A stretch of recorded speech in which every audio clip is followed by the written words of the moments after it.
ठाण्यातील 250 वर्ष प्राचीन व स्वयंभू श्री घंटाळी मंदिर जीर्णोद्धार हेतू श्रीमद भागवत कथा ज्ञानयज्ञ याचं आयोजन करण्यात आले होते। तसेच श्रीमद भागवत कथा ज्ञानयज्ञाचं कथाकार सुश्री शमिका गिरीश कुलकर्णी यांनी सांगितली आहे। या कथेची सुरुवात 12 सप्टेंबर पासून झाली असून 18 सप्टेंबरला या ज्ञानयज्ञाची सांगता होणार आहे।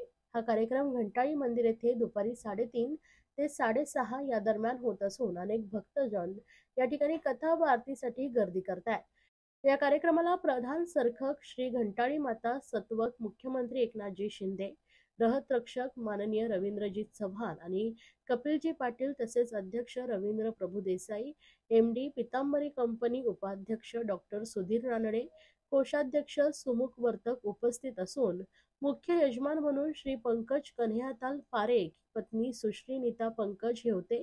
तर यावेळी जनमोईचे संपादक विष्णू तिवारी, हिंदू मिशन एज्युकेशनचे आशिष गौतम, नरेंद्र जैन, मनसे नेते अभिजित पानसे व इतर मान्यवरांचा शाल व श्रीफळ देऊन सत्कार करण्यात आला आहे।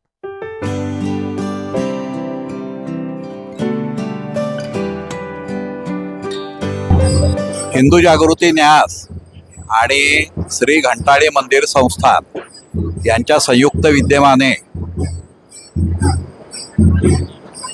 भाद्रपदी अष्टमी ते पौर्णिमा असं प्रौष्ठपदी भागवताचा कार्यक्रम या ठिकाणी आयोजित केलेला होता। श्री शुकाने स्वतः परीक्षिताला जो भागवताचा उपदेश केला तो या भाद्रपदातल्या अष्टमी ते पौर्णिमा या दरम्यान केला आणि त्यामुळे या प्रौष्ठपदी भागवताला वेगळं महत्त्व आहे। हा जो कार्यक्रम आहे भागवत सप्ताहाचा, हा श्री घंटाळी मंदिर जीर्णोद्धारासाठी आयोजित केलेला होता। हे सदर घंटाळी मंदिर हे 250 वर्षाचं प्राचीन असून स्वयंभू आहे। पेशव्यांचं सुद्धा वार्षिक 5 रुपये वर्षासन 18व्या शतकात या मंदिराला मिळत होतं।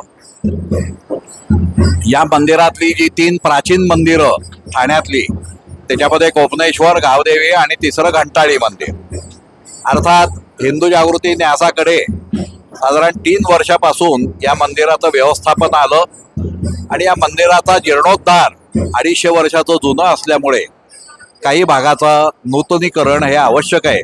त्या दृष्टीने 1.5 कोटी खर्चाचं 4 प्रकल्प हे हाती घेतलेले आहेत आणि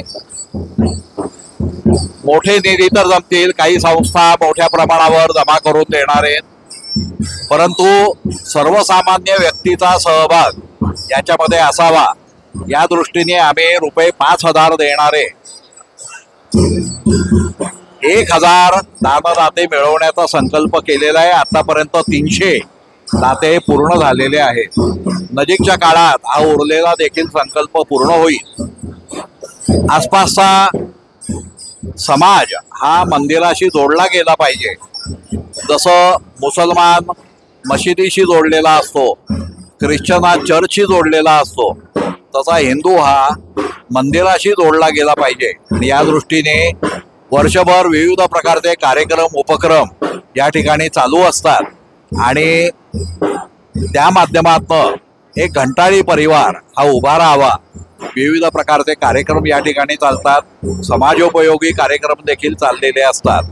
विशेषतः अन्नदान, जलदान आणि सौर दीपदान या 3 प्रकारच्या सेवा इथून केल्या जातात। रायगड जिल्हा, नगर जिल्हा, ठाणे आणि पालघर या जिल्ह्यातल्या 27 वसतिगृहांना गेल्या 2 वर्षात जवळजवळ 27 लाखाचं किराणा माल आपण पुरवलेला आहे। अशाच प्रकारचे विविध उपक्रम चालू असतात आणि या निमित्ताने आसपासचा समाज या मंदिराशी कसा जोडला जाईल या दृष्टीने आम्ही प्रयत्नशील असतो। इतरांनी देखील याच्यामध्ये सहभाग घ्यावा।